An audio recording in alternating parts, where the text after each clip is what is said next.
अस्सलाम वालेकुम dear students, my name है शौकत अली। आज के वीडियो लेक्चर में हम चैप्टर नंबर 14 का एक थ्योरम डिस्कस करेंगे, जिसमें हमने डिस्कस करना है कि अगर हमारे पास ट्राइंगल्स दी गई हों तो उसमें प्रोपोर्शनैलिटी किस तरह से ली जाती है। देखें, क्वेश्चन की स्टेटमेंट है जी इस थ्योरम की। थ्योरम है हमारे पास 14.11, जिसकी स्टेटमेंट है कि a line parallel to one side of a triangle. अगर हमारे पास एक लाइन दी गई है जो कि किसी ट्राइंगल के एक साइड के पैरेलल है। फॉर एग्जांपल देखें, साथ साथ मैं ट्राइंगल भी समझाता रहता हूं कि फॉर एग्जांपल हमारे पास ये ट्राइंगल है ए बी एंड सी, ये एक ट्राइंगल है। अब यहाँ पर एक लाइन लेनी है, क्योंकि इसने कहा है a line parallel to the one side of the triangle. तो एक लाइन हमने, ये जो एल लाइन है, ये हमने इसके बी सी के पैरेलल उठा ली है। ये बी सी एक साइड है, बी सी क्या है, एक साइड है ट्राइंगल की। एक साइड के पैरेलल लाइन ली है, वो पैरेलल लाइन क्या है जी, एल है। कहता है कि अगर वो कुछ ऐसा हो, पैरेलल है one side of a triangle and intersecting the other two sides, और दूसरी दोनों साइडों को वो इंटरसेक्ट कर रही है। ये देखें, हमारे पास एक ही ऐसी एक साइड है, इसको ये यहाँ पर इंटरसेक्ट कर रही है ई पर, और दूसरी हमारे पास है ए बी, जो दूसरी साइड है उसको वो डी पर इंटरसेक्ट कर रही है, यानी कि दोनों को वो इंटरसेक्ट भी कर रही है, काट भी रही है। एक साइड के तो पैरेलल है, बी सी के क्या है जी, वो पैरेलल है, जबकि ए सी को ई पर और ए बी को डी पर ये इंटरसेक्ट भी कर रही है। इंटरसेक्टिंग कर रही हो other two sides then divides the proportionality. तो इसमें एक प्रोपोर्शनैलिटी आ जाती है, प्रोपोर्शनैलिटी आ जाती है इसमें। देखिए प्रोपोर्शनैलिटी किस तरह से आ जाएगी कि अगर हम ए से ई और ई से सी को ऐड कर दें, रेशो ले लें इसकी, तो इसकी रेशो क्या होगी कि ए डी और डी से बी के इक्वल आ जाएगी। यानी कि इस तरह से ये एक प्रोपोर्शनैलिटी बन जाएगी।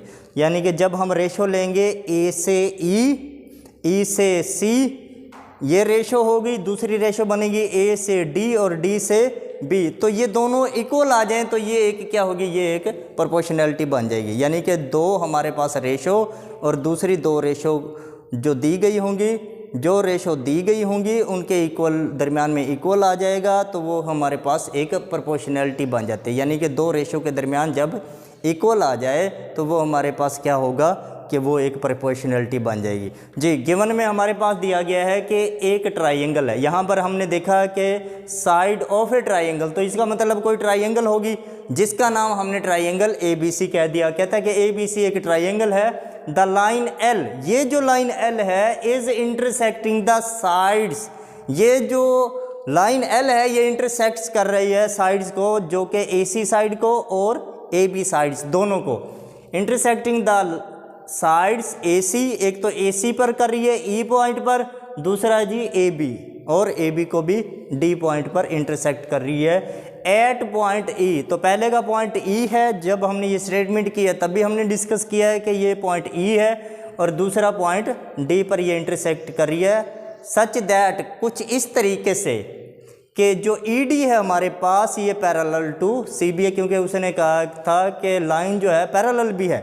तो जो हमारे पास ई डी है ये पैरेलल टू क्या है जी, बी सी के पैरेलल है। तो इस तरह से यानी कि इंटरसेक्ट कर रही है कि ये वाली जो लाइन है ये बी सी साइड के पैरेलल है। इसका मतलब जब ये लाइन पे हम इसके पैरेलल है तो ये जो ई से डी साइड होगी ये भी सी से बी के पैरेलल होगी, यानी कि सी डी और बी सी आपस में पैरेलल हैं। उसके बाद देखें प्रूव हमने क्या करना है। प्रूव ये करना है कि ए से डी और डी से बी की रेशो, ए से डी और डी से बी की रेशो इक्वल होगी, यानी कि प्रोपोर्शनल होगी ए से ई और ई से सी के। ए से ई और ई से सी के रेशो, ये दोनों रेशो जो दी गई हैं ये इक्वल होंगी। कंस्ट्रक्शन में हम क्या करेंगे, देखें पहले तो आपने ये बात समझ ली कि हमने ये प्रूव करना है कि ए से ई और ई से सी जो रेशो है वो ए से डी और डी से बी रेशो के इक्वल है। उसके बाद देखें कंस्ट्रक्शन में वो कहता है कि ज्वाइन कर दो बी को ई से। ये जो हमारे पास बी एक वर्टेक्स है, इसको इस ई के साथ ज्वाइन कर दें। बी को ई के साथ ज्वाइन करना, ये कंस्ट्रक्शन है इसलिए हमने डॉटेड के साथ इसको ज्वाइन किया है। दूसरा काम क्या है जी, एंड सी टू डी, और ये जो सी है इसको डी के साथ ज्वाइन कर दें। इस तरह से क्या होगा कि बी ई सी ये एक ट्राइंगल बन जाएगी, बी ई और ये वाला सी जो है ये एक ट्राइंगल बन जाएगी। इसके अलावा सी डी और ई ये भी एक ट्राइंगल बन जाएगी। देखें, from D draw D M perpendicular to A C, यानी कि डी से हमने क्या करना है कि डी एम लेना है। ये जो डी एम है ये देखें, डी से एक हमने पॉइंट ड्रा करना है, एम उसको मिला दें डी के साथ, जो कि परपेंडिकुलर टू ए सी होना चाहिए। इसी तरह से ई एल हम लाइन लेंगे, यानी कि ई से एल ज्वाइन करेंगे कुछ इस तरीके से कि वो ए और बी के परपेंडिकुलर आ जाए। देखें, जो डी एम है वो परपेंडिकुलर टू ए सी है, इसी तरह ई एल जो है वो परपेंडिकुलर टू ए बी है। तो इस तरह से ये कंस्ट्रक्शन हो जाएगी। उसके बाद देखिए हमारे पास प्रूफ में दो चीज़ें होती हैं हमारे पास, एक स्टेटमेंट्स होती है, दूसरा रीजन्स होती हैं। पहले हम स्टेटमेंट्स लिखते होते हैं, फिर साथ साथ उसके रीज़न भी देते रहते हैं। देखें जी, हमारे पास दो ट्राइंगल हैं यहाँ पर, एक है जी बी ई डी। अगर हम यहाँ पर गौर करें बी ई और ये वाला डी, यानी कि ये जो ट्राइंगल है हमारे पास, एक इस ट्राइंगल की बात कर रहा है, ये वाली जो ट्राइंगल है बी ई और ये डी, एक ट्राइंगल ये है। दूसरी उसने कहा कि ए ई डी है, ए ई और डी, यानी कि एक तो ये ट्राइंगल ली है, दूसरी ए ई और डी, ये दोनों ट्राइंगल ली है। यहाँ पर कहता है कि यहाँ पर बी ई डी में और ए ई डी में ई एल जो है वो कॉमन परपेंडिकुलर है, दोनों में ई एल क्या है जी, कॉमन परपेंडिकुलर है। तो जब हम किसी ट्राइंगल का एरिया लिखते होते हैं तो एरिया क्या होता है, 1/2 base multiply height, base multiply height. तो area of triangle B E D क्या होगा, 1/2, पहले बेस आ जाएगा बी डी, फिर आ जाएगा multiply E L B D. ये देखें, ये जो बी डी है ये यहाँ पर बी बेस है, और जो हमारे पास ई एल है ये क्या है जी, कॉमन परपेंडिकुलर है। तो ई एल क्या है जी, इसकी हाइट होगी। इसी तरह से देखें, जब हम एरिया लेंगे ए ई डी का तो 1/2 A D multiply E L, तो ये इस तरीके से आ जाएगा। ए डी हमारे पास क्या होगा जी, बेस होगा, जबकि ई एल क्या होगा, हाइट होगा, क्योंकि एरिया ऑफ ट्राइंगल का फार्मूला होता है 1/2 बेस मल्टीप्लाई हाइट। तो बेस यहाँ पर बी डी है और इधर बेस हमारे पास ए डी है, जबकि ई एल दोनों का परपेंडिकुलर कॉमन है। अब हम क्या करेंगे, इस इक्वेशन 1 को इस इक्वेशन 2 के, इसको 1 कह दिया, इसको 2 कह दिया। यहाँ पर हमने रीज़न लिखा डिवाइडिंग 1 एंड 2, दोनों को हम डिवाइड कर देते हैं, 1 को 2 के साथ डिवाइड कर देते हैं। जब हम डिवाइड करेंगे तो ये इससे डिवाइड हो जाएगा, जबकि ये वाला इससे डिवाइड हो जाएगा जी। देखें, जब हम डिवाइड करेंगे तो ये वाली जो area of triangle B E D है ये इससे area of triangle A E D से डिवाइड होगा, और ये जो यानी कि इक्वल से पहले वाली साइड जो है इक्वल से पहले वाली साइड से डिवाइड हो जाएगी, और इक्वल के बाद वाली साइड जो है वो इक्वल के बाद वाली साइड से डिवाइड हो जाएगी। इसको जब इससे डिवाइड करेंगे तो गौर करें कि 1/2 जो है 1/2 से कैंसिल हो जाएगा, डिवाइड करने से 1/2 और 1/2 आपस में कैंसिल हो जाएंगे, डिवाइड होके कैंसिल हो गए।